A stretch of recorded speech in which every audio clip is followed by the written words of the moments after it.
Good afternoon. और फिर मैं आपको वेलकम करता हूं।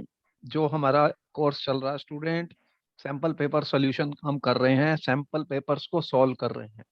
ऐसे बहुत सारे सैंपल पेपर्स हमें दिख रहे हैं जो इम्पोर्टेंट हो सकते हैं और उन्हीं के बेस पे कई प्रकार के क्वेश्चन आपको बोर्ड में पूछे जा सकते हैं। Yes sir. तो हम उनकी प्रैक्टिस कर रहे हैं। हाँ जी। लास्ट टाइम जो फर्स्ट पार्ट मैंने बताया था उसमें हमने आपको पैराग्राफ दिए थे मैंने, बोलो यस और यस सर, नो। दिए थे। तो उस पैराग्राफ को पढ़ना था यस और सर। उसके बाद क्वेश्चंस के आंसर्स करने। और उसके साथ साथ में मैंने तुम्हें यह भी बताया कि ये पैराग्राफ देखो कौन से चैप्टर में से लिया गया है, एनसीईआरटी बेस्ड है। और उसके कुछ ऐसे क्वेश्चन भी हो सकते हैं जो कि इसमें हमें नहीं दिख रहे लेकिन एनसीईआरटी में उस चैप्टर में दिख रहे। तो इसलिए यस सर। एनसीईआरटी को एक एक वर्ड और एक एक लाइन को समझना बहुत जरूरी है और उसे ही हम पूरे के पूरे मार्क्स अपने बोर्ड में ले सकते हैं। Yes sir. तो हम कोशिश करेंगे कि हमारी जो मेन अटेम्प्ट है to decode each and every line, each and every word of NCERT at the same time to give you large amount of practice for solving the questions. तो मैं पार्ट 2 पे आ रहा हूँ student, उसी sample paper जो हम discuss कर रहे थे। तो फर्स्ट पार्ट में हमने पैराग्राफ पे आंसर किए थे। अब आपके सामने क्वेश्चन स्क्रीन पे आते जा रहे हैं। मैं क्या करूंगा कि क्वेश्चंस को सॉल्व करूंगा और साथ में वेरिएशंस भी करूंगा। वेरिएशंस क्या होती हैं? तो भाई ये क्वेश्चन तो सैंपल पेपर में है, अब यस वहां सर। पर तो पेपर में क्वेश्चन चेंज हो जाएगा। बोलो चेंज होगा, होगा या नहीं होगा? यस सर, होगा चेंज सर, होगा। होगा सर। तो वो क्या चेंज कर सकते हैं, तो क्या और किस क्वेश्चन को किस फॉर्म में दे सकते हैं, तो कौन से चैप्टर से क्वेश्चन लिया गया है और हमें कैसे करना है। तो देखो यस स्क्रीन सर। पर अब क्वेश्चन आ गया। वो कह रहा था following reactions take place in the presence of. अब ये कन्वर्शन रिएक्शन हो रही है, नाइट्रोबेंजीन से एनिलीन बन रहा है। यस बन सर। रहा है। तो मन रहा अब सर, मन रहा। ये आपने कौन से चैप्टर में पढ़ा है स्टूडेंट? याद आया कुछ? कहाँ पे पढ़े थे हमने यस ये सर। सारे? आपने जब नाइट्रोजन कंटेनिंग कंपाउंड्स पढ़े एमीन्स में, उसमें प्रेपरेशन ऑफ एरोमेटिक एमीन्स हमने बताई आपको कैसे बनाते हैं। आप बताओ कि इस रिएक्शन में कौन सी रिएक्शन हो रही है और कौन सा सही आंसर है। 4 आंसर दिए हैं। None of these hydrogen palladium NaOH PD HCl PD। तो यहाँ पर एक तरीके से रिडक्शन हो रही है स्टूडेंट। तो बताओ कि ये NO2 ग्रुप को NH2 ग्रुप में रिड्यूस कर रहे हैं। हम किसको कर रहे हैं? आपका NO2 को NH2 में रिडक्शन हो रही है। Yes sir. तो किससे करोगे आप बताइए? नाइट्रो को अमीन ग्रुप में किससे रिडक्शन करोगे स्टूडेंट्स? इसका करेक्ट आंसर क्या होगा? तो आपको पता है कि हाइड्रोजन और पैलेडियम को हम यूज कर सकते हैं एज ए रिड्यूसिंग एजेंट। और भी आपने एक यस सर। रिड्यूसिंग एजेंट देखा है, टिन और HCl, जिसको मैं यूज करता हूँ। यहाँ पे टिन हाँ। और HCl तो दिया ही नहीं। दिया क्या? नहीं दिया। नो तो सर। फिर करेक्ट चॉइस क्या है? इसका आंसर क्या बनेगा स्टूडेंट्स? आंसर क्या बना इसका? H2P। बी। हम sir H2P। Yes sir, B. तो आपको बी लिखना है क्योंकि यहाँ पर जो रिडक्शन हो रही है, आपको समझ में आई कि हाइड्रोजन और पैलेडियम है। ये रिएक्शन कंप्लीट हो गई। अगर आपको वैसे भी पूछे conversion of nitrobenzene into aniline, तो आप इस मेथड को यूज कर सकते हैं। Yes sir. ठीक है। अब नेक्स्ट क्वेश्चन स्क्रीन पर आ गया students. Which of the following is a fibrous protein? अब बताओ कि ये कौन से चैप्टर से क्वेश्चन लिया गया स्टूडेंट्स? Sir biomolecules. अच्छा, आपने कहा बायोमोलिक्यूल्स, सही है। तो बताओ, बायोमोलिक्यूल्स में प्रोटीन्स पढ़े थे हमने। Yes sir. तो प्रोटीन्स की क्लासिफिकेशन जब मैंने की थी स्टूडेंट, कितने टाइप के प्रोटीन्स बताए थे जब मैंने क्लासिफिकेशन की? क्लासिफिकेशन ऑफ प्रोटीन्स में आपने पढ़ा था इस चैप्टर में, एनसीईआरटी में क्या क्या पढ़ा था? कौन कौन से प्रोटीन हमने 2 टाइप के बताए थे? फाइब्रस और and sir fibrous and globular. Fibrous protein बताई और ग्लोबुलर प्रोटीन बताई। ठीक है, yes sir. Very good, very good. Continue, मेरे साथ बने रहिए, मेरे साथ बने रहिए, एनर्जी को कायम रखिए। सारे ही चीजें रिवाइज कर रहे हैं। तो फाइब्रस और ग्लोबुलर प्रोटीन में क्या फर्क था स्टूडेंट? फाइब्रस प्रोटीन कैसे बनती थी? ये जो प्रोटीन्स होती हैं, ये किस चीज की पॉलीमर्स होती हैं? अमीनो एसिड्स की। अमीनो एसिड्स यस की सर। चेन बनती है। तो अमीनो एसिड की जब चेन्स होती हैं, उनसे प्रोटीन बनती हैं। और आपको पता है कि कितने सारे प्रोटीन के मॉलिक्यूल आपने देखे थे, 10,000 U से ऊपर का मॉलिक्यूलर मास हो जाता है। हाँ तो बहुत सारे अमीनो एसिड आपस में जुड़ते हैं स्टूडेंट, और पेप्टाइड बॉन्ड बनता यस है। सर। तो दो टाइप के उन्होंने कहा, एक होते हैं जब ये पॉलीपेप्टाइड चेन्स होती हैं, इनमें क्या होती हैं, पेप्टाइड चेन। Polypeptide chain. हर पॉइंट को नोट कर लेना, क्योंकि क्वेश्चन चेंज हो जाएगा तो फिर हमें पता, पॉलीपेप्टाइड चेन्स होती हैं किसमें, यस प्रोटीन्स सर। में। तो पॉलीपेप्टाइड हाँ जी। चेन्स होती हैं जब वो पैरेलल रन करती हैं, जब वो पैरेलल रन करती हैं, क्या हम्म। करती हैं, पैरेलल रन करती हैं पॉलीपेप्टाइड चेन्स। और पैरेलल उनको यस सर। होल्ड अप कौन से बॉन्ड होते हैं इनके अंदर जिससे वो हेल्ड अप होती हैं, किस टाइप के बॉन्ड होते हैं स्टूडेंट इनके अंदर जिससे वो हेल्ड अप होती हैं? तुम्हें पढ़ा होगा हाइड्रोजन और डाइसल्फाइड बॉन्ड्स होते हैं हम्म। इनके अंदर। क्या यस होते सर। हैं student? Hydrogen and hydrogen disulphide bonds होते हैं। बोलो होते हैं, होते हैं सर। होते हैं। याद आया? Hydrogen yes and sir. Disulphide bond से क्वेश्चन भी पूछा जा चुका है पेपर में। यहाँ पर इसने पूछा है कि बताइए कि फाइब्रस प्रोटीन कौन सी है। इसमें कौन सी फाइब्रस प्रोटीन है स्टूडेंट? हम सर केराटिन। ग्लाइकोप्रोटीन, केराटिन, हम प्रोटोस, sir keratin, keratin B part, कौन बी सा है? Part keratin. B answer part correct keratin. है, बी। यस सर, हम बी पार्ट केराटिन। हाँ, तो बी आंसर करेक्ट है स्टूडेंट। कैराटीन जो है ये इसका सही आंसर है। आंसर हमने लिखा बी पेपर में। आपके कैराटीन पता है कहाँ होता है? जो हेयर होते हैं स्टूडेंट, हम्म। हेयर होते हैं, इनमें भी कैराटीन होता है, ठीक है। Yes sir. हेयर, वूल और सिल्क में प्रेजेंट होते हैं कैराटीन। कहाँ होते हैं? ये जो प्रोटीन होती है, ये जो प्रोटीन होती है, ये कहाँ होती है? हेयर में होती है, हम्म। वूल में होती है और सिल्क में होती है। Yes sir. तो क्वेश्चन कैसे भी पूछा जा सकता है, ये भी समझ में आ गया। चलो आगे चलते हैं। नेक्स्ट क्वेश्चन स्क्रीन पर आ गया स्टूडेंट्स। ये कह रहा है कि, क्या कह रहा है ये, इस क्वेश्चन में क्या कह रहा है? The combination of nitrogen containing heterocyclic base with one dash position of sugar. कौन से चैप्टर का है ये स्टूडेंट? ये भी बायोमोलिक्यूल्स का है क्वेश्चन। और आपको जब हमने पढ़ाए थे न्यूक्लिक एसिड्स, तो जो न्यूक्लिक एसिड कैसे बने थे, डीएनए और आरएनए दो पढ़ाए थे, तो उससे पहले हम्म। हमने क्या बताए थे कि ये जो न्यूक्लिक एसिड्स होते हैं ये भी पॉलीमर्स होते हैं। किसके होते हैं स्टूडेंट? वो न्यूक्लियोटाइड्स के होते हैं। यस अब सर। ये इनमें कौन कौन से कंपोनेंट्स होते हैं तुमने देखा था? डीऑक्सी रिबोस न्यूक्लिक एसिड और आरएनए रिबो न्यूक्लिक एसिड्स में शुगर है, बेस है, और क्या है स्टूडेंट? फास्फोरिक एसिड वाला वो है डाई फॉस्फेट। तो तीन टाइप की चीजें आपने देखी थी इनके अंदर प्रेजेंट है। तो जब नाइट्रोजन कंटेनिंग हाइड्रोसाइक्लिक बेस थे,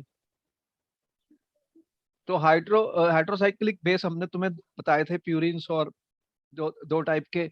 और वो शुगर के साथ क्या करते हैं?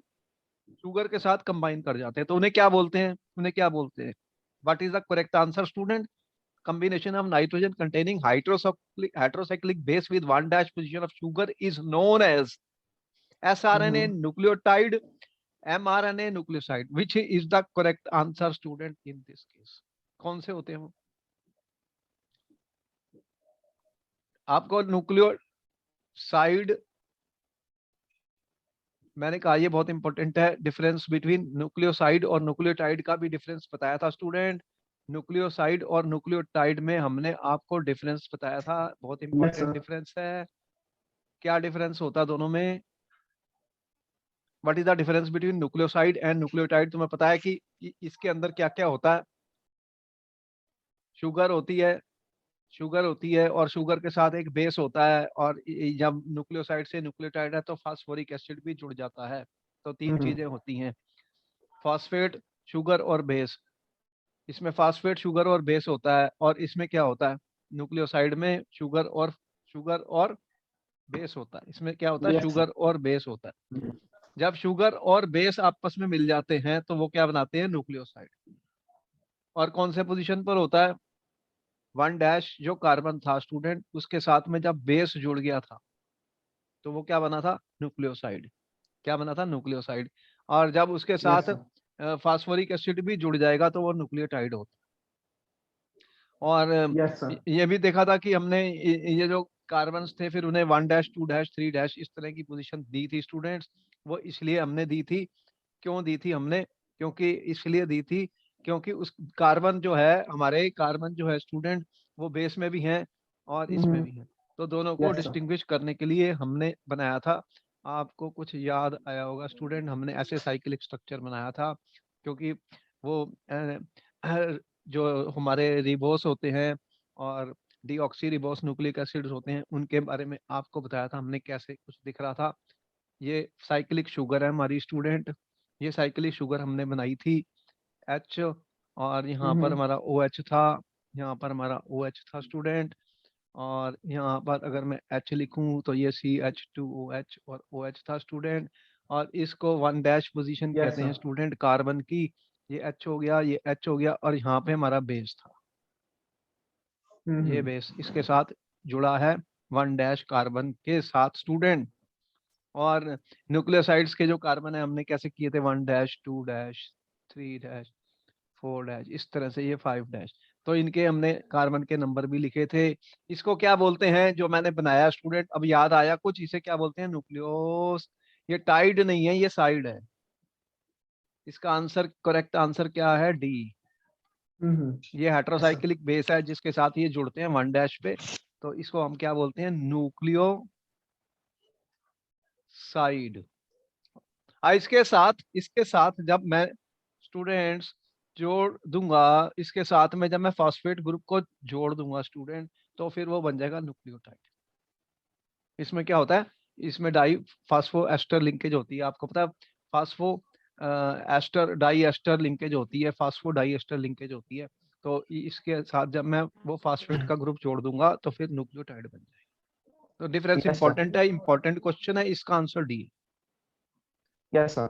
तो ये सारे पॉइंट्स इंपॉर्टेंट है, यहाँ पर हम पूरा वेरिएशन बता रहे हैं, इस टाइप के वेरिएशन क्वेश्चन में होते हैं, और क्या क्या क्वेश्चन आ सकते हैं वो सारे ही हम आपको दिखा रहे हैं। इनको सबको नोट कर लो। Yes, sir. नोट कर लिया? 2 minutes, sir. हाँ, सारा कुछ नोट कर लो, एक एक पॉइंट इंपॉर्टेंट है, कैसे क्वेश्चन पेपर में आते हैं, कैसे वो वेरिएशन करेगा, कैसे क्वेश्चन चेंज हो सकते हैं, और क्या पॉसिबिलिटीज हैं। हमें लर्न करना है, हमें समझना है, कोई रट्टेबाजी नहीं करनी। Yes, sir. ओके, अब आगे चलते हैं स्टूडेंट। देखो और इंपॉर्टेंट क्वेश्चन आगे, solution of hydrogen in palladium is an example. अब बताओ ये कौन से चैप्टर का क्वेश्चन है स्टूडेंट्स? Yes, sir. Sir. ये वाला क्वेश्चन जो है ये कहाँ से आया है? Sir, in wait a minute, sir. Sir, sir, solutions. कितने टाइप के सोल्यूशन बताए थे आपको? Sir, बहुत सारे sir, solid, liquid, and 9 type के बनाए थे, एक टेबल भी दिखाई थी भाई, ये लो टेबल, इनमें से कोई भी क्वेश्चन आता है पेपर के अंदर कि कौन सा था, gas in solid, gas in liquid, gas in gas, इस तरह से। गैस इन गैस तो होते नहीं, 8 तरह के बनेंगे फिर। तो इस तरह से हमने कितने कॉम्बिनेशन आपको दिखाए थे, solid in liquid, solid in gas, solid in solid, इस तरह से हमने टाइप्स ऑफ द क्लासिफिकेशन बताई थी आपको, टाइप्स ऑफ द सॉल्यूशन। अब हाइड्रोजन इन पैलेडियम, ये किस टाइप का एग्जांपल है स्टूडेंट? हाइड्रोजन एक गैस होती है, mm, और किसमें आप डाल रहे हो, पैलेडियम जो है, ये क्या होता है, पैलेडियम क्या होता है, ये एक सॉलिड है, कैटालिस्ट, आपको पता है ये कैटालिस्ट है एक तरीके से, पाउडर जो पैलेडियम होता है, और ये यूज होता है for hydrogenation reaction.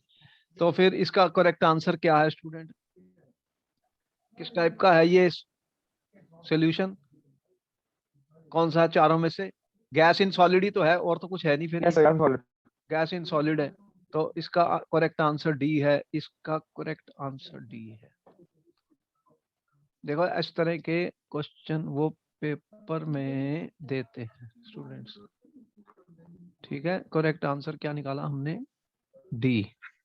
Yes, sir. ये वाला इसका करेक्ट आंसर है डी। नेक्स्ट क्वेश्चन आ गया स्क्रीन पर student, to prepare alkanes containing odd number of carbon atoms Wurtz reaction is not preferred.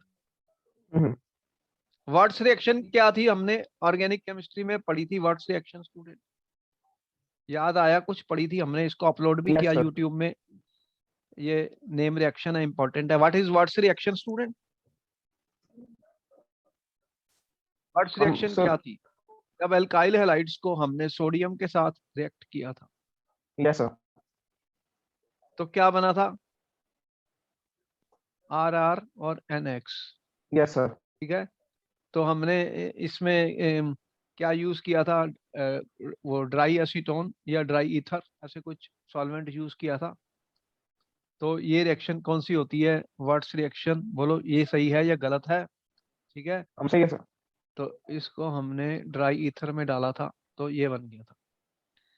अब यस क्वेश्चन सर। ये कह रहा है कि इट इज नॉट प्रेफर्ड, अगर हमने odd number of carbon atoms का बनाना है। देखो इसमें क्या होता है कि ये ऑड है तो ये इवन हो जाता है, अगर ये वन है तो ये टू हो जाएंगे, कोई भी ये नंबर है इसका यस डबल हो सर। जाएगा तो ये इवन नंबर आ जाएगा।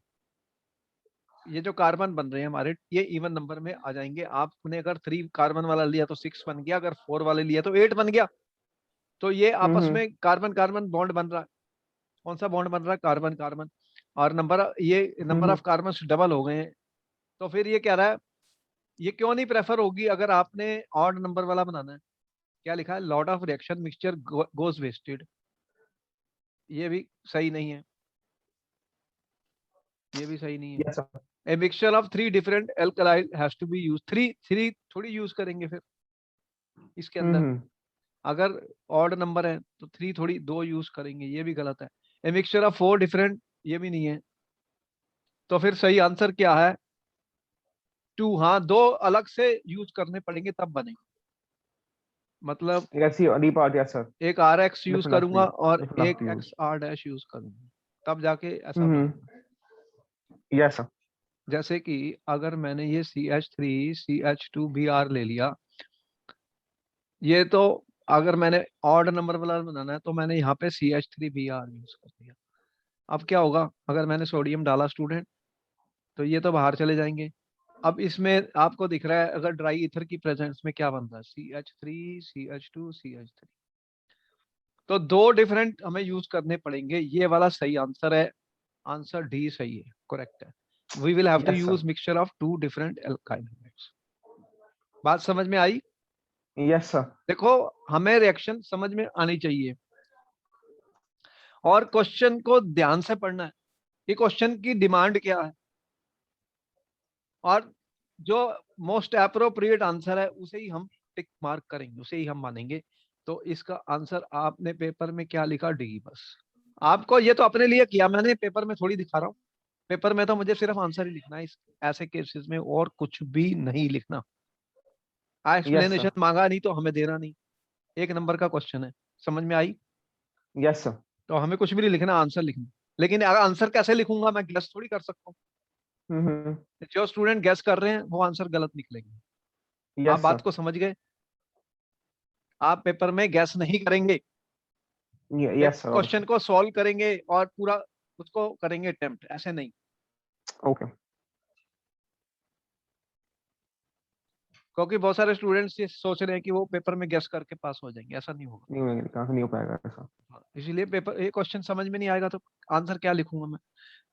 विच of the following compounds will give racemic mixture on nucleophilic substitution by OH minus?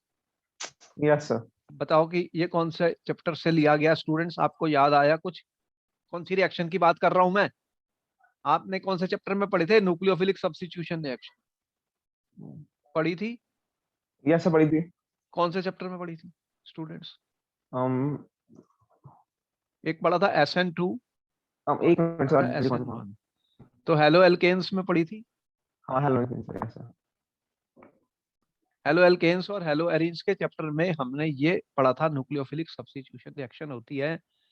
अब ये कह रहा है कि अब आपको पता होना चाहिए कि ये रैसमिक का वर्ड यूज हो गया। तो बताओ रैसमिक मिक्सचर क्या होता है फिर? अब एग्जाम में ये भी पूछ चुका है व्हाट इज रैसमिक मिक्सचर। अब तुमने पढ़े थे ऑप्टिकल एक्टिव कंपाउंड स्टूडेंट्स। हम्म। ऑप्टिकल एक्टिव कंपाउंड्स क्या होते हैं? सर, रासायनिक मिक्सचर इज बेसिकली जिसमें सर एक तो मिनहासमिक आयरन मॉलिक्यूल। 50-50 मिक्सचर जब होगा यस सर। डी और एल का, प्लस माइनस जिसे कहते हैं, उसको रैसमिक कहा हम्म। जाता है। तो अगर कोई कंपाउंड भाई ऑप्टिकल एक्टिव होगा तो वो क्या रेसमिक मिक्सचर बना सकता है? बना सकता है अगर वो ऑप्टिकल आता है, एक्टिव यस सर। होगा। तो अब यहां पर बताइए कि ए वाली जो चॉइस है, हम्म। पहला दिया ए, ठीक है, ये वाला। बताओ कि जो ए है स्टूडेंट्स, ए जो है मेरा, बताओ कि ये क्या ऑप्टिकली एक्टिव कंपाउंड है? पहले तो ये पता करो कि इनमें से ऑप्टिकल एक्टिव कौन से हैं स्टूडेंट, ऑप्टिकल एक्टिव कौन से हैं, फिर आंसर करेंगे। Yes sir. क्या ए ऑप्टिकल एक्टिव है? ऑप्टिकल एक्टिव कौन से होते हैं? क्या ये कायरल है? कायरल मॉलिक्यूल कौन से होते हैं? हमने बताया था कौन से होते हैं कायरल मॉलिक्यूल स्टूडेंट, जिनके पास एसिमेट्रिक कार्बन होता है। क्या होता है? Yes sir, asymmetric carbon. तो बताओ कि किसके पास एसिमेट्रिक कार्बन है, ये जो कंपाउंड मैंने लिखे हैं। जब एक कार्बन के साथ 4 डिफरेंट ग्रुप लग जाते हैं स्टूडेंट, तो क्या वो एसिमेट्रिक होता है? यस और नो, जल्दी बताओ। Yes sir, when what? When a carbon is attached to 4 different groups हाँ। या डिफरेंट एटम्स, तो वो क्या हो जाता है? कायरल होता है या नहीं होता? जल्दी बताओ। um 4 different sir it group जब इज, यस लगाता सर, हूं, yes sir, yes sir, sir yes sir, it is chiral. तो बताओ कौन सा है इसमें जिस जो कायरल है? um सर इसमें sir B part, B B B है बी कायरल। बी कायरल है? बी कायरल क्या है? ये तो दोनों ग्रुप सेम लगे हुए हैं हाँ। इसमें, बी आर, ये तो ये कायरल हाँ नहीं है, सॉरी सॉरी। ये तो ए सर कायरल यस है। सर, एक कायरल, थोड़ी एक कायरल, मार यहाँ देखा पे नहीं सर, आपको दिख रहे हैं 4 डिफरेंट ग्रुप, तो देखा है हाइड्रोजन CH3 C2H5, ये वाला। यस देखा है। अरे ये इस कंपाउंड में हमें दिख रहा है स्टूडेंट साफ, CH3 C2H5 और Br, ये चारों ग्रुप डिफरेंट है, यस सर। तो ये कायरल है ए वाला। ये एक तो ये कायरल है, दूसरा कायरल कौन सा है? सर ये ए, इसमें क्या लगा मैंने, सी पार्ट, इसमें सी भी पार्ट। सी भी कायरल है, यस सर, सी कायरल, सी कायरल। सी भी कायरल है स्टूडेंट। तो सी के अंदर क्या है कि ये दोनों ग्रुप जो है स्टूडेंट, सी भी कायरल है, और इसका यहाँ पे कितने कार्बन लगे? 1 2 3, सी भी कायरल है। अब प्रॉब्लम यस सर। देखते हैं कि भैया ये जो, जब कायरल कार्बन होता है, जब कायरल कार्बन होता है स्टूडेंट, ठीक है, तो वो यस सर। ऑप्टिकल एक्टिव होगा। तो ऑप्टिकल एक्टिव क्या होगा? जब वो रेसमिक मिक्सचर होगा, जब न्यूक्लियोफिलिक सब्स्टिट्यूशन रिएक्शन होगी, कौन सी न्यूक्लियोफिलिक सब्स्टिट्यूशन रिएक्शन से ये होता है? आपको पता है SN2 में क्या होता है? इन्वर्शन होती है। Yes sir. और जहां SN1 रिएक्शन होती है स्टूडेंट, वहां पर क्या होता है? जब SN1 रिएक्शन होती है तो उसमें क्या होता है स्टूडेंट?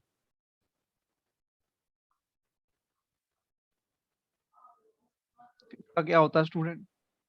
ठीक है, यस सर।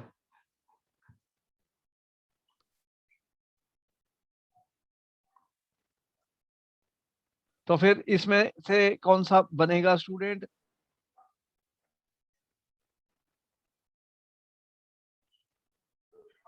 यहाँ पे ए जो है वो कायरल है, यस सर। ए कायरल है स्टूडेंट, ठीक है। Yes sir. तो ए तो कायरल है ही है, यस सर। और जब इसकी न्यूक्लियोफिलिक सब्स्टिट्यूशन रिएक्शन होगी तो ये क्या बनाएगा? रेसमिक मिक्सचर, ठीक है। Yes sir. तो यहाँ पर ए तो जाएगा, ये SN1 भी करेगा, क्योंकि ये हम्म। कार्बन देख रहे हो, एक कार्बन के साथ इधर, और ये भी 2 डिग्री वाला है, तो इसमें SN1 भी होने वाली है। एक यस सर। ये तो आंसर है ही है मेरा। और ओके। दूसरा क्या है? दूसरा कौन सा कंपाउंड है मेरा यहाँ पर जो भी कायरल है? कौन सा दिख रहा है? सी वाला, सी में क्या है? सी भी कायरल है? हाँ। नो, सी में क्या यस है? सर, यस सर, हाँ सर, हाँ सर, सी कायरल, सी कायरल। इसमें एक ग्रुप ये है, हाँ। एक ये है, और एक हाइड्रोजन है, चारों ग्रुप डिफरेंट हैं, और ये यस 3 सर। डिग्री है, ये 3 डिग्री है। हाँ। तो 3 डिग्री कार्बोकेटायन बनेगा। 3 डिग्री नहीं है ये 3 डिग्री नहीं है। हम्म। अरे यहाँ पर ये Br तो यहाँ लगा हुआ है, ये Br यहाँ लगा हुआ है, देखो, एक मिनट देखो, अभी यहाँ पे दोबारा से समझ लो, ये 3 डिग्री नहीं है, ये कायरल तो है यहाँ वाला, डिग्री। बट जहाँ पे रिएक्शन होनी है, ये वाला रिएक्शन यहाँ होनी है, इस कार्बन पर। हाँ। आप देख रहे हैं इस कार्बन पर ये बी आर जिस पे लगा हुआ है, जिस पे बी आर लगा हुआ है, इस पे क्या लगा हुआ है, एच, एच बी आर, और बाद में ये लगा हुआ है सी एच C2H5, ठीक है, और CH3।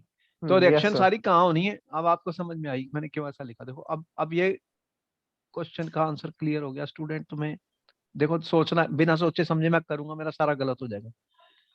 ये यस सर। बी आर यहाँ लगा है, और इसके बाद ये लगा हुआ है C2H5CH3, ठीक है जी। Yes sir. रिएक्शन में यहाँ पे रिएक्शन होनी है, ये बी आर हटना है और ओ एच माइनस आना है। न्यूक्लियोफाइल कौन ओके। सा, ओ एच माइनस। ये वाला तो कायरल है ही नहीं, ये वाला सेंटर तो कायरल है ही नहीं, देख रहे हो, this yes is sir. A chiral है ये कार्बन, ये वाला कार्बन, ओके। क्योंकि इसमें दो हाइड्रोजन लगे हैं, तो इसको भी इसके कुछ नहीं बनना फिर। तो फिर सिर्फ आंसर मेरा क्या आया, ए करेक्ट आंसर है। ए यस कहां सर। पर दिया हुआ है, ये डी, इसका आंसर डी है। Yes sir. अब देख लो इसको समझ लो, ये क्वेश्चन में इंपॉर्टेंट पॉइंट है। ऐसे कंपाउंड दिए तो हमें ये आइडेंटिफाई करना है कि जहां पे रिएक्शन हो रही है स्टूडेंट, कहाँ पे हो रही है, बी आर को हटना है और न्यूक्लियोफाइल ओ एच को आना है। तो क्या वो कार्बन कायरल है, और अगर वो कार्बन कायरल है तो वो मिक्सचर बना सकता है 50-50। तो अगर ओके वो सर। 50-50 मिक्सचर बना सकता है स्टूडेंट, तो ये रिएक्शन हो सकती है, ये रिएक्शन हो सकती यस है। सर। तो यहाँ पर ये हमारा था, इसकी इसका बनेगा रेसिमाइजेशन ए वाले का होगा, तो ए का रेसिमाइजेशन होगा, इसका मतलब करेक्ट आंसर डी है, ठीक है। Yes sir. यहाँ तक हमें सारा समझ में आई कि कैसे बन रहा है ये।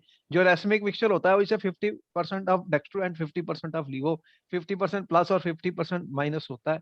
तो ओवरऑल ये ऑप्टिकली एक्टिविटी शो नहीं करता, क्योंकि इक्वल एंड अपोजिट जो होती हैं एक्टिविटी वो कैंसिल हो जाती, वो कैंसिल हो यस जाती, सर। ठीक है। तो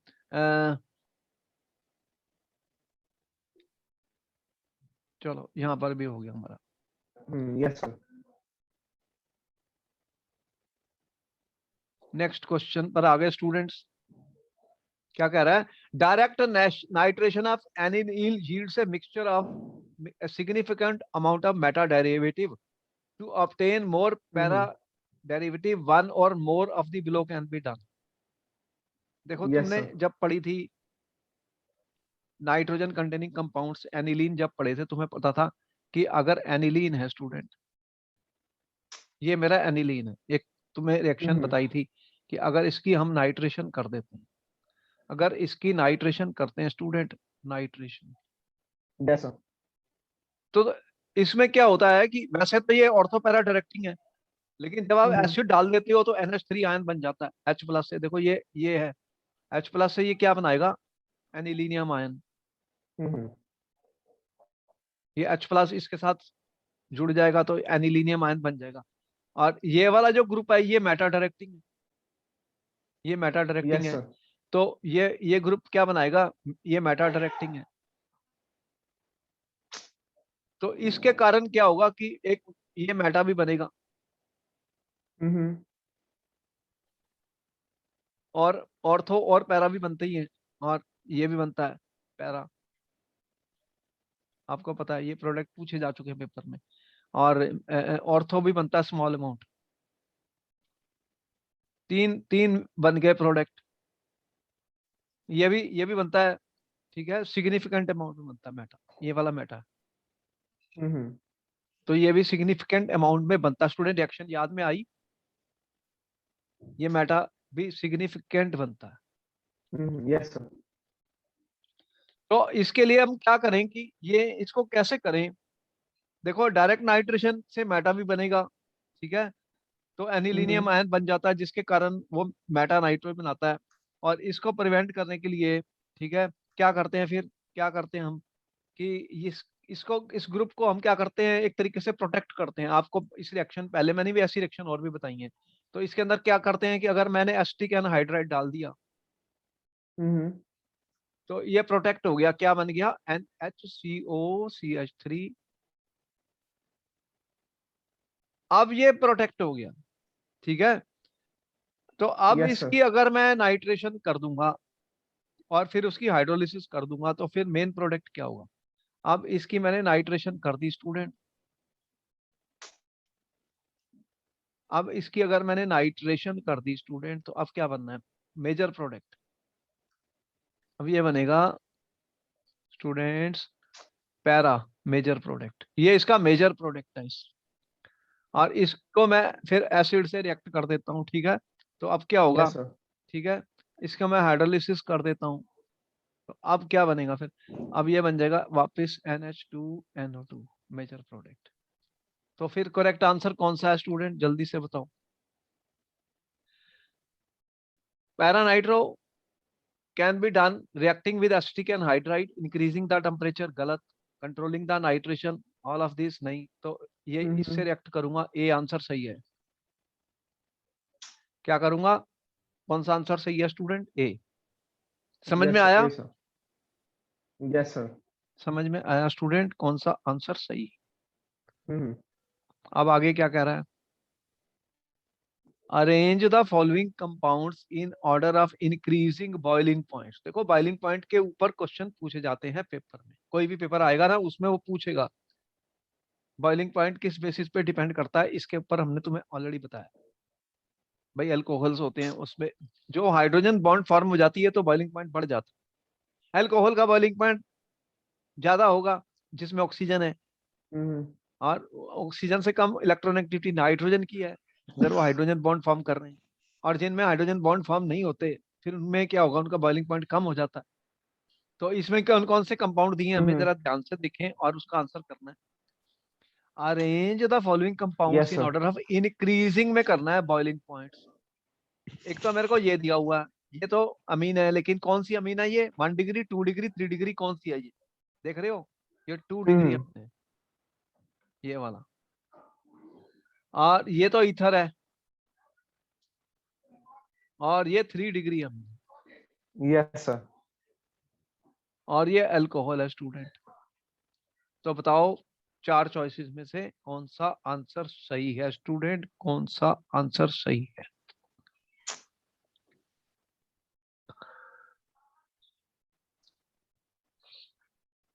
सबसे ज्यादा बॉइलिंग पॉइंट किसके होने वाला है?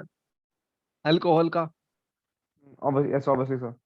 अल्कोहल का जो है, अल्कोहल में जो है, आपको पता है हाइड्रोजन बॉन्डिंग बहुत स्ट्रांग होती है जिसमें OH ग्रुप होगा, ये अल्कोहल है स्टूडेंट। अल्कोहल का बॉइलिंग पॉइंट सबसे ज्यादा होने वाला है। उसके बाद नाइट्रोजन की इलेक्ट्रोनेगेटिविटी आती है, लेकिन नाइट्रोजन कौन सा होना चाहिए? प्राइमरी, प्राइमरी वाला है नहीं, 2 डिग्री Yes, वाला sir. है ये। एक हाइड्रोजन है सिर्फ इसके पास, देख रहे हो, एक हाइड्रोजन है, ये 2 डिग्री वाला मैंने लिखा है, Yes, वन sir. डिग्री वाला तो मैंने है ही नहीं। तो इसके बाद फिर किसका नंबर आएगा स्टूडेंट? फिर ये 2 डिग्री अमीन आएगा, Yes, sir.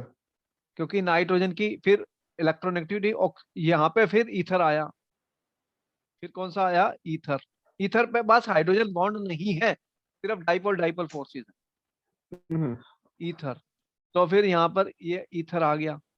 Yes, sir. और फिर ये वाला, इसमें क्या हुआ है, इसमें अब हाइड्रोजन है ही नहीं नाइट्रोजन के साथ, 3 डिग्री वाला। तो इसका बॉइलिंग पॉइंट सबसे Mm-hmm. कम हो जाएगा। किसका? इसका। ये 3 डिग्री अमीनस पे नाइट्रोजन के साथ तो हाइड्रोजन है ही नहीं, तो हाइड्रोजन बॉन्ड कहाँ बनेगा? इसमें नहीं बनेगा। तो ऑर्डर फिर सही आंसर कौन सा होगा फिर बताओ जल्दी। सबसे बड़ा कौन सा है? अल्कोहल। Mm-hmm. Yeah, के alcohol, yes, बाद sir. है 2 डिग्री अमीन, और फिर ये, और तो इसका मतलब सी आंसर सही है। Okay. Yes, sir. Answer C. और एग्जाम में ऐसा भी पूछता है कि ये कंपाउंड दिए हैं, इनको अरेंज करो, तुम्हें अरेंज करने हैं ऑर्डर में। Mm-hmm. तो यहाँ तो चार चॉइस दी है मेरे को, Yes, sir. तो फिर हमें आइडेंटिफाई करनी है कि कौन सी चॉइस ठीक है। बोलो बात समझ में आई स्टूडेंट? तो आ आगे रही है चल। सर, आ रही है, आ रही है. आ रही है। इस तरह के क्वेश्चन आ रहे हैं पेपर में और उन्हें सॉल्व कैसे करना है यही हम दिखा रहे हैं। Mm-hmm. आगे चलते हैं। ये नोट कर लिया? Yes, sir. अच्छा,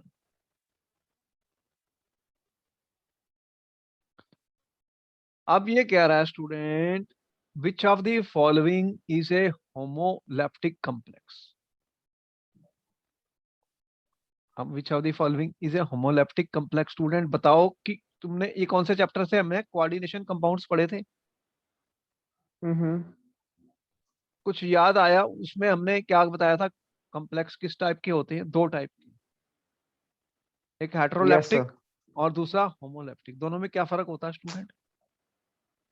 what is the difference between homoleptic and heteroleptic complexes में क्या डिफरेंस होता है स्टूडेंट? टू में सर। दो टाइप के कॉम्प्लेक्स बताए थे। हम्म। जब सेम लिगेंड रहता है, होमो का मतलब only same sir. One, only Yes sir. When one, there's only one type of ligand, it's called one homoleptic, and kind when of there are more ligand. than one, it's called heteroleptic. Yes हाँ, sir. अब याद आ गया तुम्हें। तो इसमें answer फिर कौन सा है हमारा? यहाँ पे किसके पास एक ही टाइप के लिगेंड है चार में से?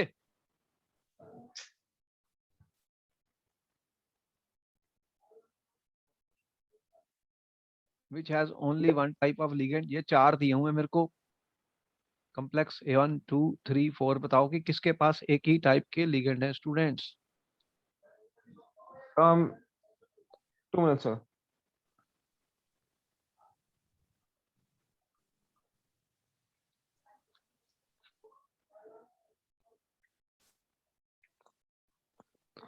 ये मेटल आयन है, ये लिगेंड्स हैं। यहाँ पर अमोनिया और Sir, sir, Cl sir, sir, ये sir, sir, डिफरेंट हैं, sir, ये और Tom, ये Tom, Tom, डिफरेंट हैं, Tom, ये Tom, 2 minutes डिफरेंट sir. हैं।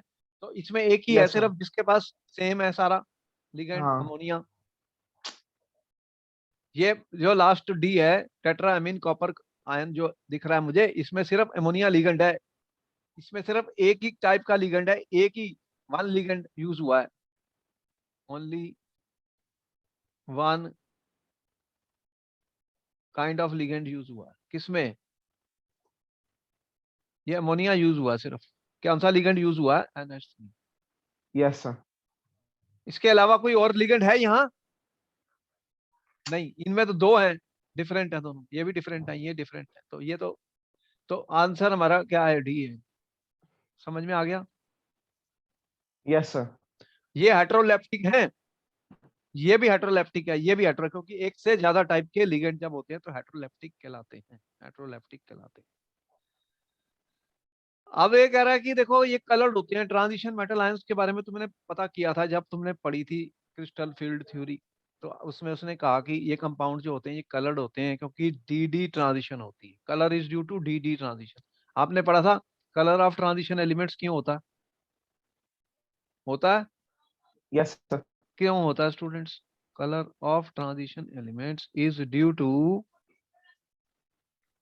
D transition. पढ़ा था यहाँ पे। डी ट्रांजिशन Yes कब sir. होगी? Yes sir. जब The डी transition. ऑर्बिटल की स्प्लिटिंग हो जाएगी। तो हम्म। 5 डी ऑर्बिटल होते हैं, 5 में से वो टूट जाते हैं T2G और EG में। तो वो जब लाइट, विजिबल लाइट को एब्जॉर्ब करते हैं स्टूडेंट, तो फिर जो ट्रांसमिटेड लाइट होती है वो हमें दिखती है स्टूडेंट। तो कंप्लीमेंट्री कलर दिखते हैं। ये आपकी एनसीईआरटी में एक टेबल भी दिया, उसने टेबल दिया जिसमें कलर्स दिखाए गए। तो अब ये कलर कुछ वो वाला क्वेश्चन हो गया जो थोड़ा कलर याद करने वाला, इतना आसान नहीं है क्योंकि कलर हम भूल जाते हैं स्टूडेंट। तो वो बुक में से, टेबल में से कलर को मैच करना पड़ेगा, कलर को मैच करना पड़ेगा स्टूडेंट। ये कोबाल्ट का जो है, ये कोबाल्ट के कौन से कलर के होते हैं? कोबाल्ट अमीन वाले कॉम्प्लेक्स। तो ये का 4 के साथ चल रहा है कॉम्बिनेशन स्टूडेंट, और ये बी का टिटेनियम वाले पेल ब्लू चल रहा है, इसका बी के साथ चल रहा है। और निकल के जो कॉम्प्लेक्स हैं स्टूडेंट, निकल के कॉम्प्लेक्स जो हैं, निकल के जो कॉम्प्लेक्स हैं वो सी वाले इनका कलर किसके साथ चलता है? निकल का 1 2, निकल का कलर किसके साथ चलता है स्टूडेंट? निकल कहाँ गया? निकल। तो हम्म। कितने हमारे पास है कलर? 1 2 3 4। Yes sir. तो ये कलर हमें अब टेबल से याद करने पड़ेंगे कुछ। ये सी वाला इस तरह से चले जाता है, सी। और डी, ये डी वाला 1 के साथ चले जाता है। तो इस अकॉर्डिंग फिर ये इसका आंसर ए बन रहा है। अब ये बहुत अच्छा क्वेश्चन नहीं है, क्योंकि कलर सबको याद नहीं है स्टूडेंट्स को, अब कैसे याद करेंगे। तो मैचिंग थोड़ी टफ है इस केस में, हमें इतने ज्यादा कलर सारे हमारे अवेलेबल नहीं है एनसीईआरटी बुक में भी, तो मैं इसके ऊपर ज्यादा दिमाग नहीं लगा। ठीक है, पर वैसे बता दिया कि कलर कॉम्बिनेशन, कलर क्यों होते हैं हमें पता है, डी ट्रांजिशन के कारण। Colour hmm. Are due to d transition students, तो इसके कारण कलर्स होते हैं। तो फिर मैचिंग के ऊपर आ गया, ये ऐसी पॉसिबिलिटी कम होती है, क्योंकि ये पूरा क्रैमिंग हो गया, मेमोरी है ये सारी की भाई कौन से कलर होते हैं जो कंपाउंड्स के होते हैं। कुछ तो हमें पता ही है, जैसे कॉपर सल्फेट का हमें पता है ब्लू विट्रोल है, इस तरह के जो फेमस हैं वो पता है, सारे हमें नहीं याद। तो फिर टेबल में से देखने पड़ेंगे कलर, और फिर आंसर हम कर सकते हैं। Yes sir. अब नेक्स्ट क्वेश्चन आ गया स्क्रीन पर स्टूडेंट है, नेक्स्ट क्वेश्चन आ गया। वो कह रहा था oxidation number of iron in K4FeCN6 is, इसका ऑक्सीडेशन नंबर निकालना है आयरन का। अब बताओ, आपके पास 1 मिनट का वक्त है, जल्दी से बताओ इसका कितना आएगा। कैसे करते थे हम, कैसे निकालते थे oxidation number students? Doing sir, doing sir. ऐसा क्वेश्चन आ सकता है पेपर में, यस सर। आते भी हैं, इसलिए इसको सॉल्व करो, इसको सॉल्व करो स्टूडेंट्स।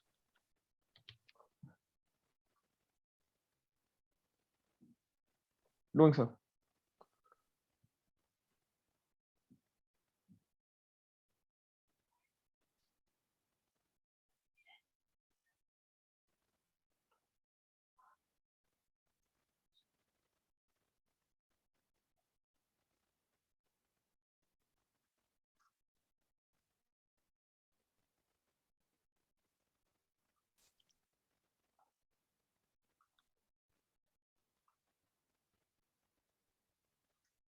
सर इसका है 2 + 2। +2 है, अभी देख लेता हूँ यस मैं सर, भी +2। आपके सामने करके। देखो पूरा का पूरा कंपाउंड है, पोटेशियम, 4 पोटेशियम है, 4 × +1, इसका एक्स मैंने माना है।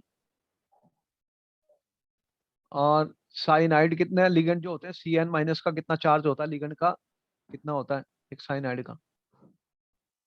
तो 6 है, तो 6 × -1 है एक, equal to hmm. Total charge 0 है, तो 0 रख दिया मैंने। तो एक्स की वैल्यू फिर कितनी आई, 4 - 6, तो +2 आ गई। तो yes plus sir. Two is the correct answer.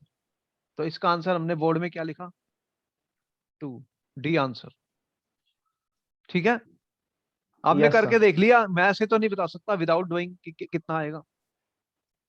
तो हम्म। हमें पता है कि कैसे कैलकुलेशन करनी है, और ये इंपॉर्टेंट है, क्योंकि जब हम नाम भी लिखेंगे तब भी तो निकालने पड़े थे, हमने जब IUPAC रूल्स बताए थे, naming of the coordination compound students, yes हमने सर। निकाला था इनका ऑक्सीडेशन नंबर, निकाला था, यस और नो, जल्दी बताओ। Yes sir. हाँ ये इंपॉर्टेंट है। नेक्स्ट क्वेश्चन आ गया स्क्रीन पर, Grignard reagent should be prepared under anhydrous conditions because. अब ग्रिग्नार्ड रिएजेंट क्या होता है, तुमने पढ़ा था, व्हाट इज ग्रिग्नार्ड रिएजेंट, पढ़ा था तुमने, RMGX स्टूडेंट। तो जब मैग्नीशियम से रिएक्ट किए थे अल्काइल हैलाइड्स को स्टूडेंट अंडर ड्राई एसीटोन की प्रेजेंस में, तो ये बना था। और यहाँ पे क्या होता है, तुमने देखा था, ये प्लस हो जाता है और ये माइनस हो यस जाते सर। हैं, ये माइनस होते हैं, तो ये एक न्यूक्लियोफाइल का काम करते हैं स्टूडेंट। तो यहाँ पर ये, अब क्या कह रहा है, the carbon magnesium bond is covalent but highly polar, बोलो सही है या गलत यस है? सर। सही है, सही है। Magnesium halogen bond is essentially ionic, बोलो आयनिक है। Yes sir. मैग्नीशियम आयनिक ही होता है, ये 2+ होता है, तुम्हें पता है, ये X- है और R- है, तो ये मैग्नीशियम तो इलेक्ट्रॉन छोड़ता ही है, ये भी सही है। It can react with any source of protons to give hydrocarbons, हाँ तो ये रिएक्ट करेगा तो क्या हो जाएगा, वाटर के साथ भी रिएक्ट किया तो क्या बना था, RH, ये भी सही है। तो फिर करेक्ट आंसर क्या हुआ इसका, करेक्ट आंसर क्या निकला?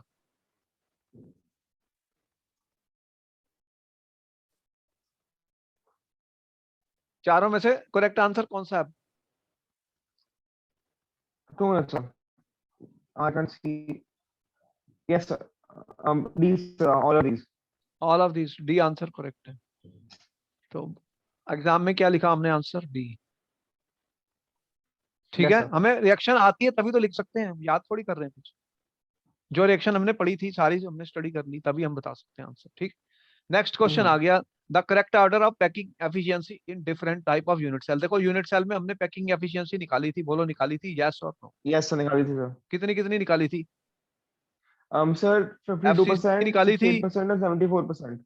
बीसीसी की कितनी थी? Sir it was 52%, 68% and 74%। 52, 68 और 74, तो सबसे ज्यादा किसकी है? सबसे ज्यादा पैकिंग एफिशिएंसी किसकी है? तो ऑर्डर क्या बना फिर? The correct order of packing in different type of unit cell, क्या बना फिर हमारा आंसर? इन चारों में से कौन सा आंसर सही है students?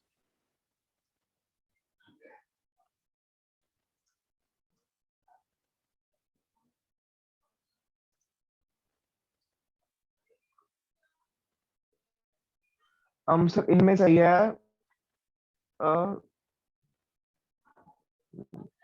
Sir B part. FCC BCC से ज्यादा है और सिंपल क्यूबिक ये भी सेम लिखा यस हुआ सर। है, एफसीसी लेस हो गया, ये लेस है, ये नहीं सही। तो यस ये सर। फिर ये वाला सही है, बी। तो आंसर क्या लिखा हमने? बी। ठीक है, वो थोड़ा कंफ्यूजिंग लग रहा था, ये लेस लिखा हुआ है इसने और लग रहा था ग्रेटर। तो हम्म। बहुत सोच समझ के पढ़ना पड़ेगा। ये भी ऐसे ही लग रहा था, एफसीसी बीसीसी सिंपल क्यूबिक लग रहा था ना, लेकिन यस इसमें ये सर। लेस लेस का साइन है, इसमें मोर है। तो ये वाला सही है, आंसर बी। तो हमें ऑलरेडी पता है, ये इंपॉर्टेंट क्वेश्चन है, ये कई बार पूछा जा चुका है पेपर में। पैकिंग एफिशिएंसी के ऊपर ऐसे क्वेश्चन पूछे जाते हैं। अच्छा, ये भी कर लिया तुमने, ठीक है। अब आ गया असर्शन और रीजन के ऊपर स्टूडेंट। पहले क्वेश्चन में असर्शन और रीजन के बारे में आपको पता ही है, चार चॉइसेस हैं, असर्शन और रीजन दोनों सही हैं और रीजन करेक्ट एक्सप्लेनेशन। बी है असर्शन यस और सर। रीजन दोनों ट्रू हैं, लेकिन reason is not the correct explanation. C assertion true yes है, सर। रीजन फॉल्स है। डी असर्शन फॉल्स है, रीजन ट्रू है। और इसमें सबसे आसान हम्म। तो लास्ट टू वाले हैं। अगर यस सर। असर्शन गलत है तो आंसर डी है, असर्शन सही और रीजन गलत है तो आंसर कौन सा हो गया? सी। अब रहेगा ए और बी, जहां पे हमारी मिस्टेक्स होती हैं स्टूडेंट्स की। अब बता रहा हूं तुम्हें, दिमाग लगाना है, ठीक है। यस तो सर। अब इसमें क्या है? पहला वाले में असर्शन क्या है? CrH2O6 and are reducing in nature. क्या ये बात सही है? रिड्यूसिंग क्या यस सर। होते हैं? वो खुद ऑक्सीडाइज होते हैं। तो अब इनका क्रोमियम कितनी ऑक्सीडेशन स्टेट में है यहाँ? ये ये +2 है, ये देखो न्यूट्रल होता है, ये +2 में है। क्रोमियम +2 की इलेक्ट्रॉन कॉन्फ़िगरेशन क्या होती है स्टूडेंट? क्रोमियम की। अब फिर वही स्टोरी मैंने कहा था, ये याद करनी है हमें, scandium, titanium, vanadium, chromium, yes sir. Manganese, iron, cobalt, निकल, ये तो याद ही करनी है सीरीज मुझे। क्रोमियम का यस कितना है सर। Atomic number? 21, 22, 23, 24 है। 24 है। 24 क्या बनता फिर स्टूडेंट्स? क्या बन गया इसका जो बना था ये? क्रोमियम का एक्सेप्शन थी, क्या एक्सेप्शन थी? 4s1 3d5 बना था। अब ये 2+ में है, तो 2+ का मतलब क्या हुआ? डी काउंट कितना हो गया इसका? ये हो गया D4। जब ये 3+ में जाता है यस सर। स्टूडेंट, क्रोमियम 3+ में जाता है, तो ये होता है D3 हो जाता है। और ये यस सर। D3 होता है 2TgE3 हो जाता है, ये स्टेबल हो जाता ओके। है, ये स्टेबल हो जाता है। ये बताया हुआ, ये क्वेश्चन पहले भी कराया था। हाँ सर, अब बताया अगर था आपने आयरन हाँ। को देखूं, ऑक्सीडाइज मतलब रिड्यूसिंग का मतलब ये खुद ऑक्सीडाइज होगा, इलेक्ट्रॉन छोड़ेगा तो ये रिड्यूसिंग होगा ना। अगर Cr2 Cr3 में चले गया तो इलेक्ट्रॉन छोड़ दिया तो ये रिड्यूसिंग हो जाता है। और आयरन का यस चेक सर। करूं, आयरन का चेक करूं, आयरन आयरन का कितना एटॉमिक नंबर है? ये कितना हुआ? 25 है, 26 है। तो 26 का क्या होता है? 4s2 3d6। तो आयरन 2+ कितना हुआ? 3d6। तो iron yes two sir. Plus से अगर आयरन 3+ में जाएगा तो एक इलेक्ट्रॉन छोड़ेगा तो ये रिड्यूसिंग हो जाएगा। और 3+ की कॉन्फ़िगरेशन क्या है? 3d5। तो ये तो स्टेबल कॉन्फ़िगरेशन है। Yes sir. तो स्टेबल इसका है। मतलब ये सही है, असर्शन जो है ये करेक्ट है। Yes sir. तो असर्शन मेरी ट्रू है, ये एक तो पता लग गई। अब ये कह रहा है कि unpaired electrons are present in their d orbital. तो इसके अंदर भी अनपेयर्ड यस सर। इलेक्ट्रॉन दिख रहे हैं मुझे, कितने? और इसमें भी दिख रहे हैं, दोनों में है अनपेयर्ड इलेक्ट्रॉन, बोलो। ऐसा है सर, है सर, है। ये भी ट्रू है, लेकिन क्या ये इसको इसका एक्सप्लेनेशन है? अब क्वेश्चन ये आ गया, भाई दोनों तो ट्रू है, क्या ये इसको एक्सप्लेन करता है? इसका इससे कोई लेना देना नहीं है, ये यस इसको सर। एक्सप्लेन करने में कोई हेल्प नहीं कर रहा, जबकि दोनों सही हैं। तो फिर इसका करेक्ट आंसर क्या है, जल्दी से बताओ। ठीक है, हम्म। assertion and reason both are true, but reason is not the correct explanation of assertion। तो आंसर क्या बन गया? बी। बी, बोलो सही यस है सर। गलत है? सर सही है, सही है। समझ में आ गया? Yes sir. अच्छा, कोई डाउट है? No sir. अच्छा, आगे चलते हैं नेक्स्ट क्वेश्चन पे। क्वेश्चन नंबर 13 पर आ गया। assertion कह रहा purine base present in DNA, DNA are adenine and guanine. अब डीएनए के अंदर जो बेस होते हैं स्टूडेंट, क्या वो डीएनए के अंदर कौन कौन से बेस होते हैं? अब ये वाला क्वेश्चन आ गया स्टूडेंट। तो बताओ कि क्या आपने पढ़े डीएनए का स्ट्रक्चर पढ़ा, डीएनए और आरएनए में, तो क्या ये सही बात यस है? सर। यस क्या ये सर। सही है? क्या ये सही है? Yes sir. क्या ये प्रेजेंट है डीएनए में? डीएनए के अंदर 4 बेस होते हैं, कौन कौन से 4 बेस होते हैं?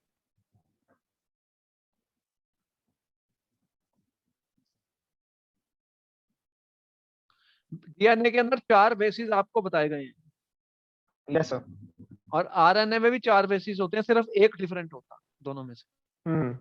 और चेक करेंगे तो बताओ कि डीएनए के अंदर कौन कौन से बेस होते हैं। अगर आपने डीएनए के बेस आपको पता होने चाहिए कि डीएनए के जो हमने बनाया था स्ट्रक्चर स्टूडेंट, उसके अंदर कौन कौन से बेस बताए थे डीएनए में होते हैं।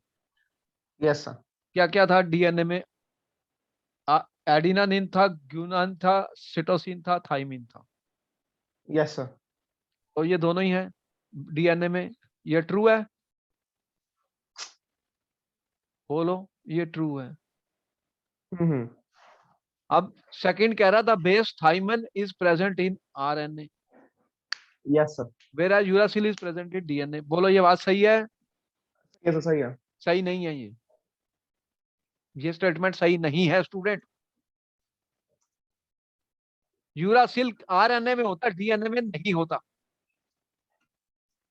ये यस सर। यूरासिल आरएनए में होता है, डीएनए में नहीं होता, ये फॉल्स है। तो यस फिर सर। कौन सा आंसर सही बना? असर्शन करेक्ट, रीजन इनकरेक्ट, तो कौन सा आंसर बना? आंसर सी इसका बना, यस सर। सी करेक्ट है। इसका आंसर ओके। सी करेक्ट है स्टूडेंट। हम सर, मैं वाईफाई चालू। अच्छा कोई बात नहीं, तुम इसको पढ़ लो। अब खत्म होने वाला ये, 2 क्वेश्चन रह गए। अब ये कह रहा है कि when solution is separated from pure solvent bye semi permeable membrane, bye semi permeable membrane.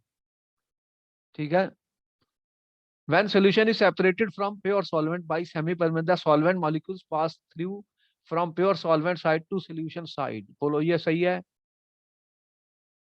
ये ट्रू है। आपने ऑस्मोसिस पढ़ी थी स्टूडेंट, ऑस्मोसिस। ऑस्मोसिस में क्या होता है? Solvent molecules flow through a semi permeable membrane, pure solvent से सॉल्यूशन की तरफ जाते हैं, वो सही है।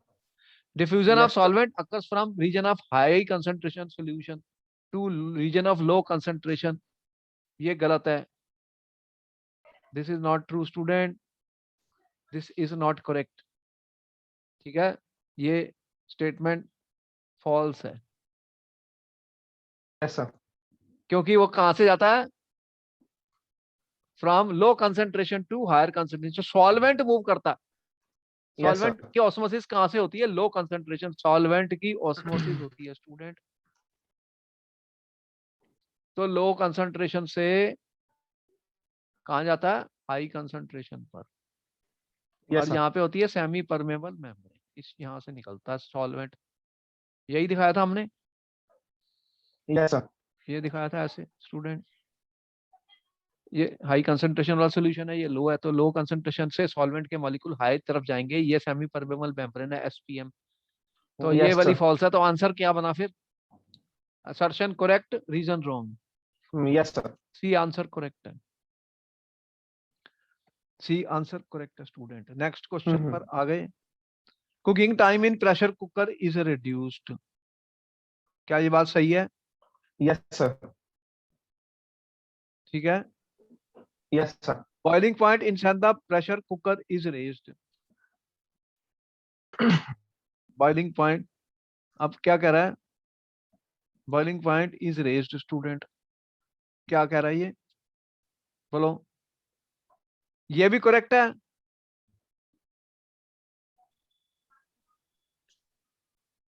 और ये भी करेक्ट है। ठीक है, Yes sir. कि बॉइलिंग पॉइंट बढ़ जाएगा। तो बॉइलिंग पॉइंट बढ़ने से क्या होता है? ज्यादा हीट मिलती है उसको। Yes sir. तो फिर बताओ कि ये क्या इसका रीजन है?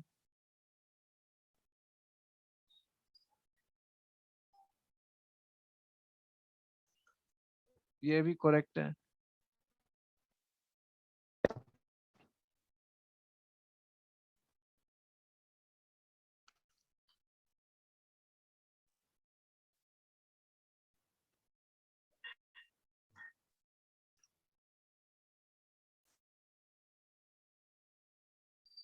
बॉइलिंग पॉइंट हो गया तो क्या हुआ फिर इससे? Yes sir. करेक्ट है ये। Yes sir. तो फिर इसका क्या आंसर बना?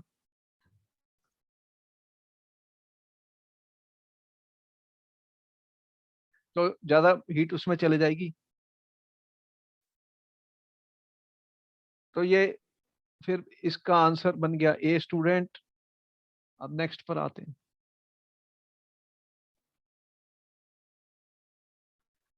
वो कह रहा है ethanol is weaker acid than phenol, क्या ये बात सही है?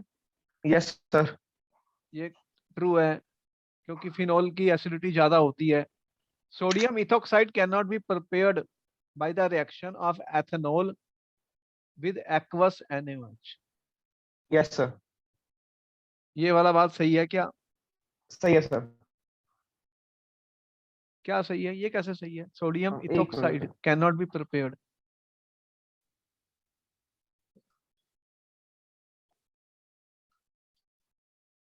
ये तो ठीक है। सोडियम एथोक्साइड क्या होता है? अरे C3CH2OH को अगर आप NaOH के साथ रिएक्ट करोगे तो क्या बनेगा? यही तो बनेगा, sodium yes sir. Ethoxide plus H2O। तो ये ट्रू है, तो ये तो फॉल्स है स्टेटमेंट। तो इसका आंसर क्या बना फिर? C. Yes sir. Answer C बना स्टूडेंट, इसका आंसर सी बना। अब ये आ गया assertion KCN reacts with methyl chloride to give methyl isocyanide। KCN, KCN क्या ये सही है या गलत है? हम सही है सर।